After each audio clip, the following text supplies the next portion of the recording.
Hello? Hello, hello? I wanted to record a message for you to help you get settled into the new video. I actually might have gone a little off the rails this video and done some questionable things design-wise, so I know it can be a bit overwhelming, but I'm here to tell you there's nothing to worry about. You'll do fine. So just focus on getting through the introduction section first, okay? Let's see, there's an introductory greeting from the company that I'm supposed to read. It's kind of a legal thing, something about a giveaway contest on the community Discord where more information can be found there. Yada yada. There's an ARG currently going on, something about that. Don't forget to like, comment, subscribe, all that good stuff. Oh, here we go. I found it. Okay, the start of the video. Hello and welcome to the channel. I'm the Thesterninator, but my friends call me Stern. And today, we have a few more Five Nights at Freddy's characters as Pokemon to get through. But first, we have a giveaway to discuss. That's right, our Discord will be dropping some information in the coming days on how to enter and win a copy of Into the Pit, the new game in the Five Nights at Freddy's universe. So buckle up and see me in the Discord linked in the description. We also launched our first ARG on Monday, with updates coming in that regularly scheduled. So stay tuned and check out the Corrupted Pokemon video on the channel for more hints and clues as to what exactly is happening in the Kostabwis region and this mysterious Poriko that's been seemingly taking over. But without much further ado, let's get to the show that you came to see. Okay, so there's been a lot of requests for this one, and I'll actually show those down at the bottom now, people requesting specifically this character. There have been numerous comments beyond what I show here, but these are just some of the highlights. So I knew that I eventually had to get to Music Man. Given the shape and proportions of Music Man, I knew that I had to make it a bug type at the very least. So I jumped headlong into that motif. He kind of functions as your stereotypical one-man band, something that living on the West Coast I have a lot of experience with. Every time that I go down to the boardwalk or the beach, there's always someone panhandling or showing off their moves with this one-man band motif. I tried to show them as much support as I can, but these guys are insanely talented and was definitely something that, being that it is an impact in my personal life, I knew that I had to incorporate. So I wanted to bring in some of those key aspects and intertwine them with this weird and janky body of our standard Music Man. I knew I had to keep the symbols, but I turned that goofy and off-putting grin that he's equally as famous for into something more akin to insect mandibles. And I'm gonna say here, I'm well aware that insects and spiders are not the same thing, but I took some creative liberties here. It's a cool idea and I wanted to show it off. So I think utilizing this faux mouth that appears innocent and welcoming really impacts when that true mouth is exposed beyond the mandibles and the fake teeth.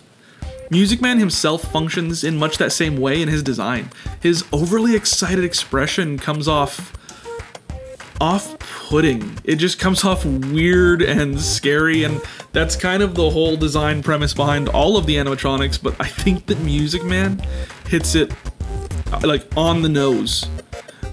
His overly excited expression, it just comes off insanely off-putting, and he had me scrambling through the vents of Security Breach every single time. Those noisy little feet and clanking cymbals may have well have been death ringing its toll bells as far as I'm concerned.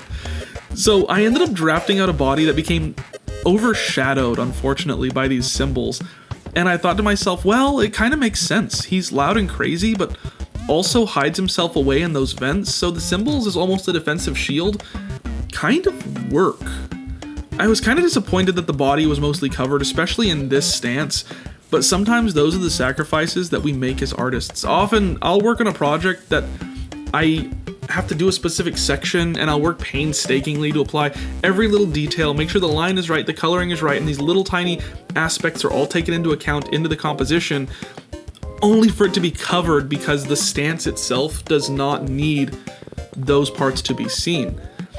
We have to remember that when we're working in 3D space, there is overlapping, and that sucks, but also it just kind of gives more life, and I think having the body almost hidden in this design adds to some of the energy of the character. I imagine that the initial concept for this Pokemon, or for this animatronic, was based on trapdoor spiders, which live in these small, narrow tunnels. They jump out at their prey in this really interesting and cool way, and I think Music Man, whether purposeful or not, really captures that energy. So I wanted to bring in those aspects into the design. I don't know, maybe I'm just having some wish fulfillment on this whole thing, hoping that we'll eventually get a trapdoor spider because they are just insanely cool. And I thought, well, if Pokemon's not gonna do it, then I'll do it, and Music Man will be the best case for that. So I picture him almost using his symbols to hide his body, maybe kind of collapsing them over on either side, walking sideways like a crab so that you can't see him as he's moving. He just looks like, I don't know, in these vents, he just looks like the wall moving a little bit closer. I don't know, it was something that I played with the idea, kind of got the design down, and thought, I'll figure it out later. And here we are later, and I haven't. So yeah, I really like the design. I love the incorporation of these noodly legs, moving away from those multi-angled legs and instead utilizing these, I think gives him a little bit more movement. And you all know how much that I love Toad School, so maybe I was implementing that as well. Maybe he runs just like Toad School does, and I'm perfectly okay with that. So here we have Minivol. Its name is a combination of minimum and volume, which may mean that we're getting something else later. I don't know, I don't want to spoil that. Its shiny is this brassish color, almost as if it's combined with the symbols, and also kind of brings in some of that rust element. It is the one-man band Pokemon as well as a bug type, as I said before. I think it really works, but that's not all that we're gonna see from this Pokemon. So stay tuned until the end because I have something much more exciting for you. Next up, we have another Pokemon that was highly requested, which is an evolution to our Mimette Pokemon, based around the puppet. So I looked at kind of the designs for Nightmarian, and boy is that difficult. That kind of brings me back to my Elden Ring days of turning these absolutely horrific creatures into Pokemon, and I had war flashbacks. So I started by going in and just kind of designing this base element for it, this base kind of shape. And the thing with Mimette in this design is there is so much going on. I think I could have easily just said, okay, well, I'll just do the whole thing. I'll do the outcropping ribs, I'll do the gangly fingers, I'll do the spooky mask with the glowing eyes, I'll do these long pointed legs, and it became a lot. So this is actually the second iteration because I'll be honest, incorporating absolutely everything from Mimette into this design and adding to it with the Nightmarian, I lost my mind a little bit. I didn't know where I was going, so I kind of slimmed down some of the aspects. I like the idea of it kind of dangling or hanging like a marionette or a puppet would, so I kind of took away the legs as a whole, and maybe that'll make some people mad. Maybe the legs were their favorite part, but I ended up taking away the legs as a whole, kind of just having these gangly, almost like torn up to shreds type of legs, because in a marionette, those are the parts that aren't quite used as often. They don't convey quite as much emotion. And so the hands themselves, I was able then to make them a lot bigger, make those kind of the focal point of the design, and elongate the neck in much the same way. So there was this balance of these long and just spooky energy type limbs, not thrown off by having too many or not enough. I think it really worked well in balancing what I was going for. I also wanted it to be kind of hunched over because Mimette itself in our design for the initial concept is kind of stuck in that Jack-in-the-Box type box. So I wanted this to kind of feel that same way, almost have that hermit crab out of its shell type of vibe. It's kind of curled up, kind of distorted, and I think that works really well for a Pokemon that's based around like ghosts and vengeful spirits. So we did that. I brought in those stripes because how could you not? And rather than doing those outcroppings of ribs, I just kind of made a shape that alluded to that design. I don't know. This is a design that I juggled around quite a bit. I spent a lot more time on this one than I did on others, just in kind of that thinking about and planning process. So I went in and I did a couple changes here. I included the tears, which a lot of people pointed out to me in my initial Mimette design. Where are the tears? You forgot the tears. I didn't forget them. It was just there was so much going on with that design that I didn't want the face to be overcrowded, but they're back. They're here. We can calm down. I also added these red tendrils to the ends of the fingers because I wanted those to really pop I wanted you to be confused a little bit when in battle against this thing, where the arms, as they like stretch and wind and twist and turn, end and where they begin, but you know where that hand is that kind of shoots out at you as it unfurls, and you see that red right before it strikes. I brought in some more color here than Nightmarian normally has, just to kind of differentiate some of the shapes a little bit, and I'm hoping that it works. I'm hoping that it comes off in a way that isn't too drastically far from the initial design. But here we have Nightmarian. I kept the name, yes, because I love it. I think it works really well. It's a combination of words that kind of fit the vibe. Nightmare, marionette, as well as the wording of the term carrion, which is like a dead body hunted by an animal. For the shiny, I just inversed the colors. I wanted it to be a little bit harder to spot this guy. So yeah, you're gonna have a little bit of a problem finding this shiny. Although just look for the hands. As it attacks you, you'll probably realize that it's a shiny. It is still a ghost fairy type, and I love it. My gosh, editing this, I just kept going back and looking at this design because I was so happy with it, and I was so upset at myself for not doing it sooner. You guys have been requesting this guy since kind of the beginning, the first Pokemon in our first Five Nights at Freddy's Pokemon video, and when I finished, I was like, why did I wait so long? This thing's awesome. Moving on to our next design was one that, again, I've had a lot of people request. I don't know if it's just because in the comments we've hit every single character that exists in Five Nights at Freddy's, or they're obvious favorites that I just kind of overlooked in the first couple of videos. But this one is definitely one that I found some personal joy in just drawing and designing. It has so many motifs and energies that I really like in design that I was able to bring into this concept. And so I jumped in with drawing Mixies, or the Entity, whichever you prefer. I'm gonna call it the Entity because I know that I'm gonna trip over my words if I keep calling it Mixies. So it's the Entity for the video. It goes by many names, and I jumped in and I wanted to do something different here. We've drawn so many rabbits, and there have been so many rabbits in the Pokemon franchise that for the face alone, I thought I need to do something different here. I need to make something that feels so much fresher than what we already have, and I kind of wanted to capture that more serious, almost Lucario-esque vibe. So rather than having that kind of soft and squishy or rounded face like we've seen in Pokemon like Lopunny or even our own Spring Grab, I wanted to give it something that felt very much more like those, like a hare. It felt very much more like, I don't know, it had that Predator-esque vibe to it. More narrow nose, more just like dedicated eye space, and I don't know, I feel like it works, and I feel like going that more angular route for the head also captures the energy of what I was trying to do here with making this like a pixelated rabbit. Like it is falling apart or building itself, who knows, it's anyone's guess. And so I did that, and I think it works. I make a couple changes as I go about kind of lining here. I decide I don't want it to feel quite as like beefy as some of those characters that I've done, like our Bonnie Pokemon in previous videos. So instead I gave it this longer neck, which I think moves us away from that brute type of vibe and more into that just protector or security or guard type of vibe.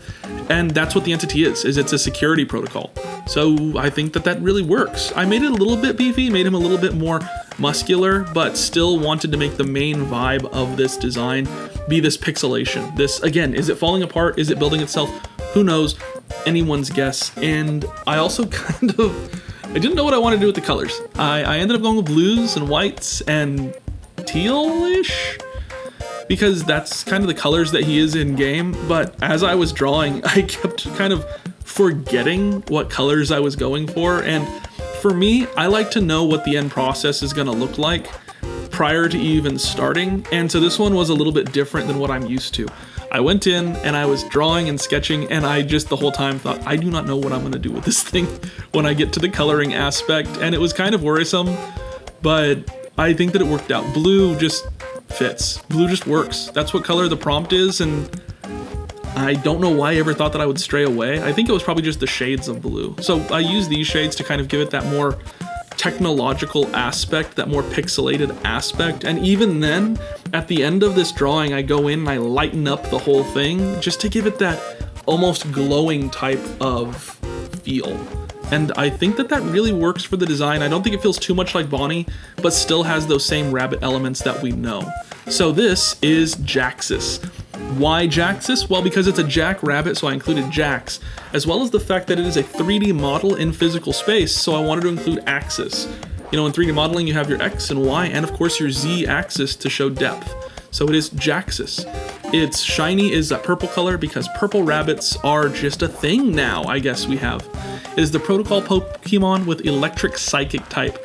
I know some people are gonna have issue with that and say, why electric, why psychic?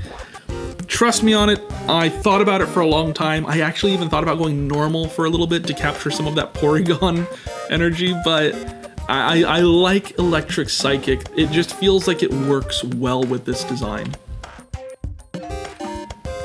And that leaves us with just one more Pokemon to go over today. It's actually, I think, one of my absolute favorite designs, if I'm being honest, of this whole series, and probably my channel as a whole, which is weird because it's a character that I'm not super confident in their original design, but boy, when we turned this into a Pokemon, it blew it out of the water. But first, I wanted to give some shout outs to some amazing artists in our Discord who have seen this series and ran with it, making some absolute bangers and sharing them with our little community over in the Discord, which is linked down below. Come and join this community. These guys are super talented, and we'd love to see what you can bring to the table as well. The music that you're hearing right now is a snippet of Trainer Vanna's battle theme, composed by Reptithum, based around our Vanessa trainer from our last video. Y-Value, also known as Main Courage on Instagram, did an amazing job on these FNAF-inspired Pokemon, taking Roxanne Wolf and giving her the glow-up she deserves, but would never be so forward as to ask, and their Lagowraith, I'm gonna be honest, puts my Narcolope to shame. Absolute floors me every time that I look at it. Look at this guy. It is amazing. I am astounded by what you guys are able to create.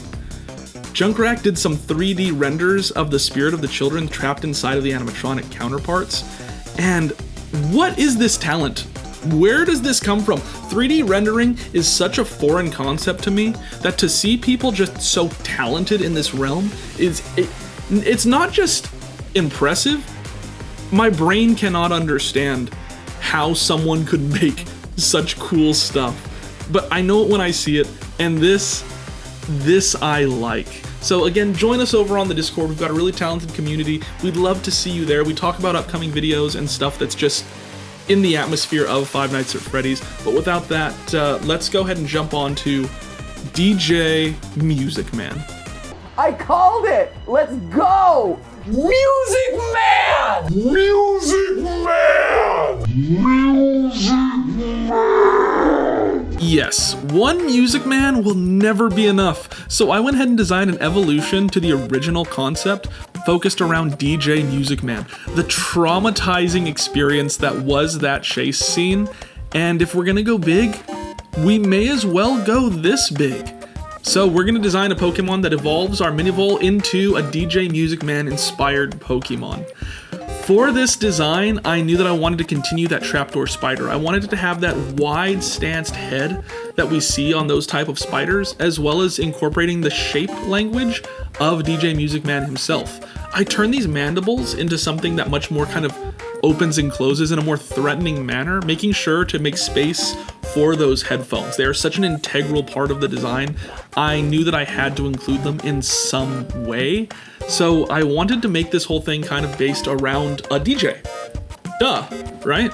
So it's based around a DJ kind of spinning tracks, playing their music, etc., doing all that fun stuff. I also went in and captured those kind of piano key-like teeth that are, I don't know, I think they just add to the terrifyingness of DJ Music Man, so I had to include them.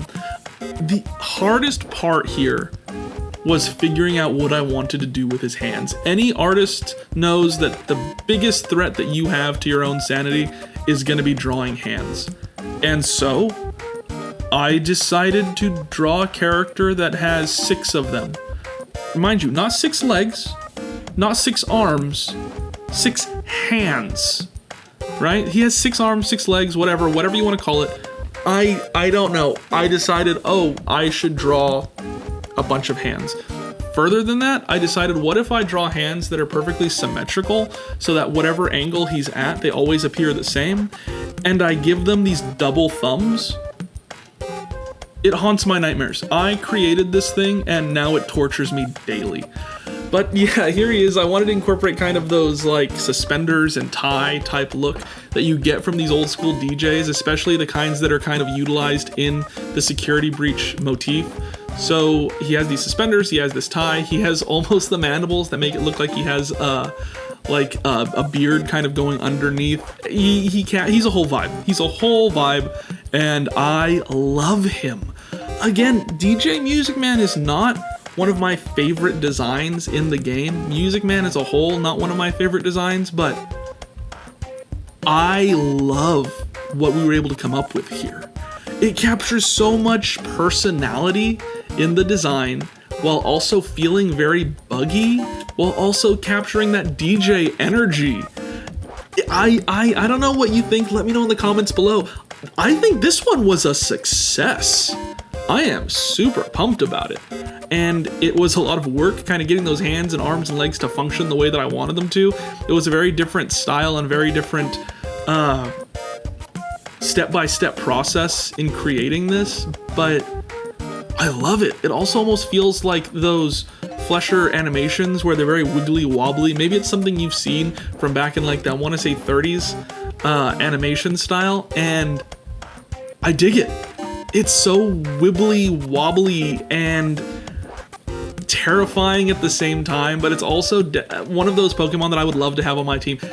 This Pokemon would definitely be on my team, vibes alone. Just solely based on vibes, I know this guy is on the team, he's in the party, he's taken on the Elite Four, and we're gonna be in the Hall of Champions. So I love it, and just incorporating in those little touches of color that he has. I didn't realize how much that I loved the combination of pink and green, just emphasized by those whites and blacks.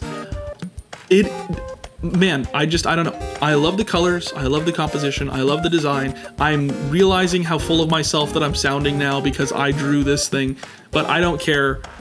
This is my favorite design of any of my videos that I've done so far. Let me know in the comments, what is your favorite design? Is it DJ Music Man? Are we in an exclusive club? Are you and I friends now? Or was it something else? Which either way, I'm happy about.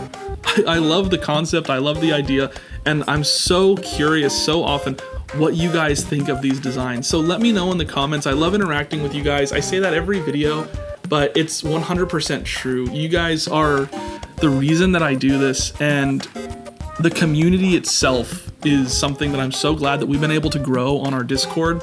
We got in a big conversation about it actually recently, about me kind of being active in the community and why and what that looks like, and I'm glad that I can. I'm glad that I can be an active member of the community because I didn't build it, you guys did. We recently hit 250 members of the Discord, which I know for some people isn't a ton, but for me it's huge. And the fact that we're continually growing every single day, that I can't thank you guys enough. So consider this my thanks with listening to you and making DJ Music Man into a Pokemon. And I'm calling him Maxival.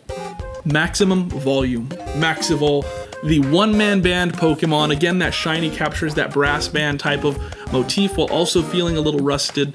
I brought in that dark type because every time that I bring in steel or ghost type in these designs, since it's Five Nights at Freddy's, I get a lot of people saying, why didn't you do dark type? It could have been dark type, it should have been dark type. And I want to give this as a gift to you guys. Maxival is my favorite Pokemon that I've designed, probably ever, and it's because of you guys. So much of what I'm doing here is because of you guys. So thank you, and I hope that this guy's enough. And with that, we have another Five Nights at Freddy's characters as Pokemon video in the books. There will be a ton more. I have not even scratched the surface of characters who exist in this universe. So if you want to see those, don't forget to like, comment, and subscribe. I'm not going to bother you with all the details of the Discord and all the other links down below. Check out the people who made some of the great fan art, though. I'm going to have them down below as well. So with that all said, out of the way, and everything else, I guess, it sounds like you know where to find me, and I will catch you in the next one. Bye.